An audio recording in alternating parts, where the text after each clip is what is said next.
Desain UI, UX. Mungkin kedengarannya teknis banget ya, tapi ini sebenarnya bukan cuma teori loh. Justru, ini adalah bagian penting dari kehidupan digital kita sehari-hari yang nentuin apakah pengalaman kita itu asyik atau malah bikin frustrasi. Yuk, kita bedah bareng-bareng. Pernah gak sih kamu pakai sebuah aplikasi terus semuanya tuh terasa lancar banget?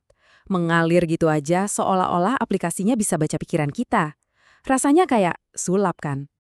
Tapi, kita semua juga pasti pernah ngalamin kebalikannya. Aplikasi yang bikin bingung, lemot, dan rasanya tiap kali ngeklik itu kayak perjuangan. Nah, itu tuh momen-momen dimana kita rasanya pengen lempar HP kan? Nah, disitulah letak jawabannya. Perbedaan antara sulap dan frustrasi itu ya desain. Pengalaman pengguna yang paling baik itu seringkali nggak kita sadari, karena saking intuitifnya semuanya terasa alami aja gitu. Jadi, apa sih sebenarnya yang dimaksud dengan sukses dalam dunia UI UX ini? Mari kita coba dalami lebih lanjut. Jadi gini, desain yang sukses itu berdiri di atas 3 pilar utama. Pertama, usability alias kegunaan. Kedua, satisfaction atau kepuasan emosional pengguna. Dan yang gak kalah penting, harus mencapai business goals alias tujuan bisnis. Kuncinya itu ada di keseimbangan ketiganya. Oke, kita fokus dulu ke pilar yang paling dasar, usability. Intinya gini, sebuah produk itu ya harus bisa dipakai. Pengguna harus bisa mencapai tujuannya dengan gampang, tanpa harus mikir keras atau nebak-nebak. Kalau di bagian ini aja udah gagal, sebagus apapun tampilannya, produk itu nggak akan berhasil. Nah, buat memahami masalah ini, desainer itu punya semacam alat diagnostis. Mereka selalu bertanya 4 hal. Apa masalahnya? Gimana solusi ini menjawab masalah itu? Perilaku apa yang kita harapkan berubah? Dan apa metrik yang bisa membuktikan kalau ini berhasil? Kerangka ini ngebantu mereka buat fokus ke solusi yang benar-benar tepat sasaran. Cukup ya teorinya, sekarang kita lihat gimana prinsip-prinsip ini diterapin dalam studi kasus di dunia nyata. Kasus pertama, sebuah aplikasi fintech. Pengguna ngeluh kalau proses bayar di kasir itu kelamaan dan ribet. Bayangin deh harus buka aplikasi, scan, masukin PIN, terus konfirmasi. Di saat antrian lagi panjang-panjangnya, tiap detik itu berharga banget. Solusinya? Keren banget. Mereka bikin fitur respons cepat yang mengubah semua proses rumit tadi jadi cuma satu ketukan aja. Ini benar-benar motong waktu dan menjawab langsung kebutuhan pengguna akan kecepatan. Simple, tapi dampaknya luar biasa. Lanjut, kasus kedua, Airbnb. Dulu kalau kita mau cari penginapan, kita harus tahu persis apa yang kita cari.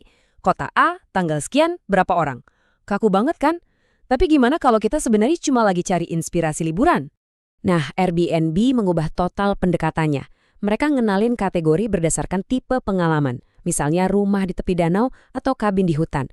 Perubahan ini bukan cuma soal tampilan loh, tapi mengubah cara pengguna bermimpi dan menemukan tujuan baru. Hasilnya, pengguna jadi betah lebih lama di aplikasi mereka. Kasus ketiga, ini musuh kita bersama, formulir checkout. Traveloka memperbaikinya dengan 3 langkah cerdas. Pertama, mereka cuma nampilin kolom yang relevan pas dibutuhin aja. Kedua, kalau ada yang salah ketik, langsung dikasih tahu saat itu juga. Nggak nunggu kita klik submit. Ketiga, nomor kartu kredit di format otomatis biar kita nggak pusing. Hasilnya, proses yang jauh lebih mulus dan nggak bikin cemas.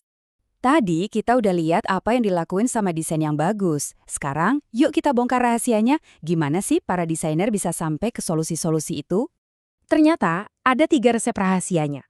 Pertama, fokus pada kebutuhan inti, artinya fokus ke fitur-fitur yang emang paling sering dipakai pengguna.